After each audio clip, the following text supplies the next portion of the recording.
भूमिहार ब्राह्मणों के पास 1 इंच जमीन भी नहीं है। सरकार ने बोला अब हम नहीं देंगे।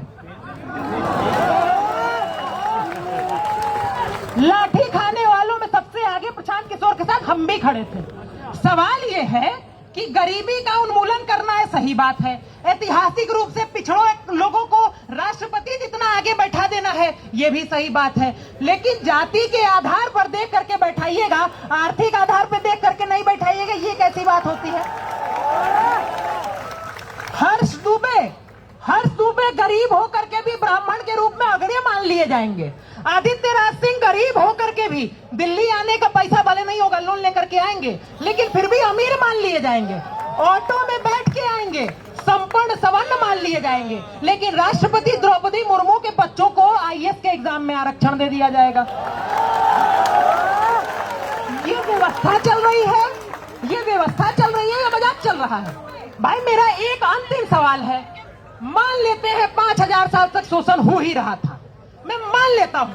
आपने कहा आदित्य राज सिंह के परिवार के लोग मेरा शोषण कर रहे थे। आदित्य राज सिंह हाथ जोड़ के समाज के बीच में खड़े हैं। आप बताइए मेरे पूर्वज का नाम क्या था जो शोषण कर रहे थे? हम माफी मांगेंगे आपके सामने। केवल हवाबाजी पे हवाबाजी चलता चला जा रहा है। वो प्रधानमंत्री मोदी जो सामान्य वर्ग में जन्म लेते हैं, 1992 में जिसकी जाति को ओबीसी में डाल दिया जाता है, संसद में खड़े होकर के कहते हैं मैं तो अति पिछड़े समाज से आता हूं। अगर आप प्रधानमंत्री बनने के बाद भी अति पिछड़े समाज से आते हैं और ऑस्ट्रेलिया का प्रधानमंत्री खड़े होकर के कह देता है prime minister is the boss, उसके बाद भी हम सम्मान के साथ पूछना चाहते हैं, इतना सम्मानित होने के बाद आपको अति पिछड़ा खुद को बोलने का अधिकार दे कौन रहा है? आप एक व्यक्ति नहीं थे, आप हमारे प्रधानमंत्री थे। जब हमने आपको पिछड़ा नहीं माना तो आपने अपने आप को पिछड़ा कैसे मान लिया? इन सवालों पे कोई बात ही नहीं कर रहा है। हर दुबे ने कह दिया, आदित्य राज सिंह ने कह दिया कि भाई आर्थिक आधार पे आरक्षण दे दीजिए। कह रहे हमारा हक छीनना चाह रहे हो। मेरे भाई तुम 90% हो इस देश में, तो तुम ही दावा करते हो।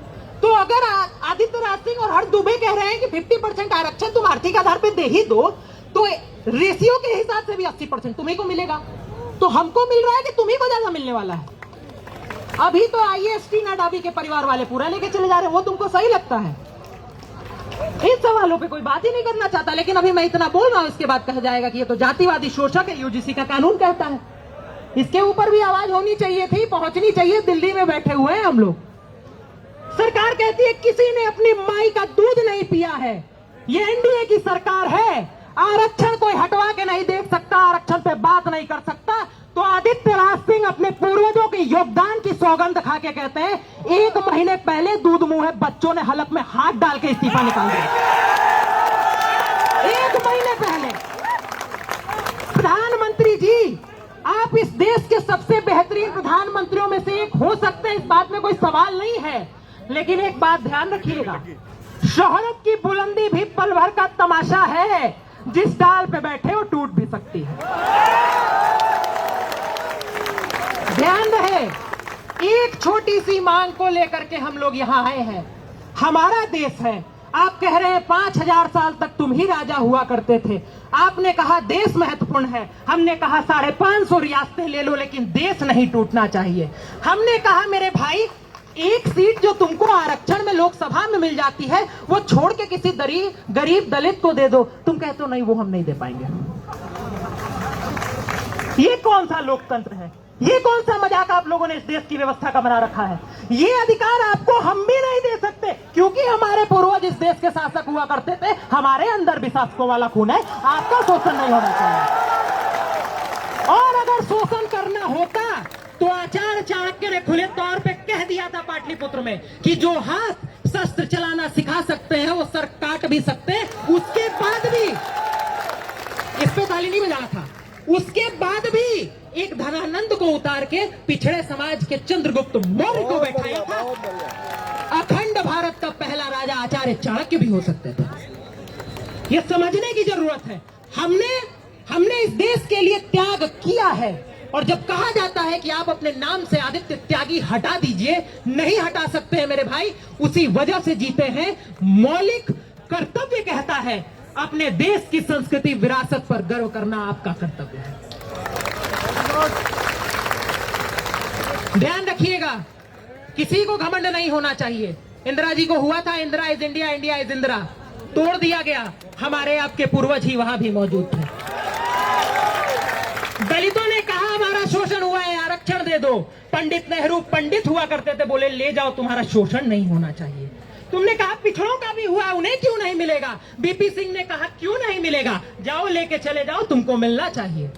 आज स्थिति क्या बना दी गई, हमको और आपको गाली दिया जाता है, कानून बना के शोषक बता दिया जाता है। ये नहीं होना चाहिए।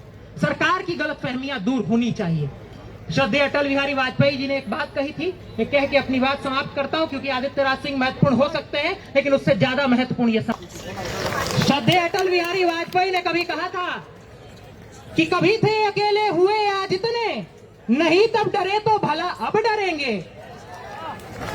कभी थे अकेले हुए आज इतने, नहीं तब डरे तो भला अब डरेंगे। विरोधों के सागर में जाएंगे, मौत अपनी मरेंगे।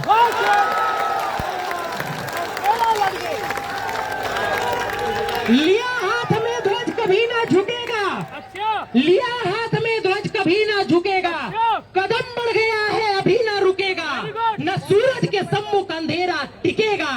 ध्यान रखिएगा, अंतिम लाइन कह देते हैं, ना ही बैनर हटेगा। भारत माता की, भारत माता की, भारत माता की। हम समाज के लोगों की एकता की, हमारी जीत की, हमारी जीत की। याद रखिएगा, भगवान कृष्ण ने कहा था सब होगा, कैसे होगा इस पे विश्वास रख लीजिएगा, तो वैसे होगा। बहुत बहुत धन्यवाद।